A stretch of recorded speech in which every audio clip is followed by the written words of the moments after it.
अर्शद साहब का केस आज था रात को, मुझे अर्शद साहब की अहलिया का मैसेज भी आया कि आप आएंगे तो आप व्लॉग करिएगा अर्शद साहब के वकील के साथ। मैंने कहा अभी वक्त नहीं है। शायद उनको सुबह समझ आ भी गया कि मैं क्या कह रहा था। आज खैर उनका वकील भी नहीं पहुंचा, जवेरिया साहिबा का वकील जरूर पहुंचा हुआ था वहाँ पर। आज अदालत ने बेसिकली ये केस निपटाने का अंदिया दे दिया है। आमिर फारूक साहब हैं जज।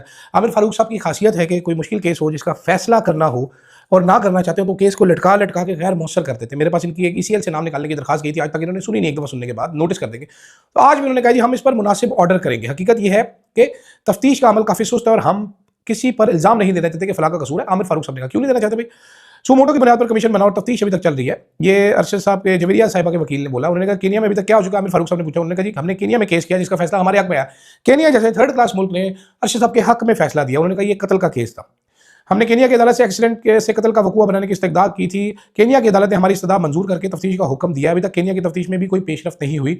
हमारी पाकिस्तान की हुकूमत से भी यही दरखास्त है और इस अदालत में आने का मकसद भी है कि हुकूमत हमारे साथ खड़ी हो। क्यों खड़ी हो जी हुकूमत? वो तो केक काट रही थी मरीम नवाज शरीफ साहब अर्शद साहब की शहादत पे।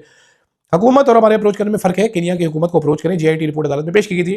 एडिशनल अटॉर्नी जनरल जो है आमिर रहमान साहब ने कहा, उन्होंने कहा कि शुरू में केनिया की हुकूमत ने तफ्तीश में मदद करने से इनकार किया। सितंबर में दोनों ममालिक के दरमियान में MLO हो चुका है। मजीद तफ्तीश के लिए केनिया की हुकूमत जब कहेगी हम अपनी टीमें जाए वकूआ पर भेजेंगे। इस बुनियादी सवाल पर यह है कि हम इस केस में क्या कर सकते हैं। आमिर फारूक साहब ने पूछा।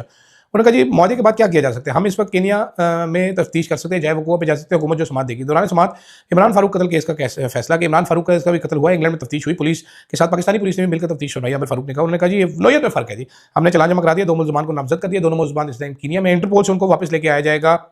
पाकिस्तान में तफ्तीश हो चुकी है। खैर एंड में जनाबे वाला आमिर फारूक साहब ने ये कहा दोनों पार्टियों के 5 दिन के अंदर आपके जो भी जवाब रिटर्न दलाइल है वो जमा करा दी। इसका मुनासिब ऑर्डर करेंगे। मुनासिब ऑर्डर क्या होगा कि जनाब पाकिस्तान में तफ्तीश मुकम्मल की जा चुकी है। अब हमने मुल्ज़मान नामजद कर दिए हैं क्योंकि मुल्ज़मान जो हैं वो पाकिस्तान में मौजूद नहीं है, तो इसलिए ये केस अब फिलहाल के लिए डिस्पोज ऑफ किया जाता है। मुल्ज़मान पकड़ के लेके आए तो ट्रायल कोर्ट में चला जाए। ये चला जाए बेसिकली जांच होने के लिए, इसलिए आईनी अदालत में केस मुंतकिल किया गया था।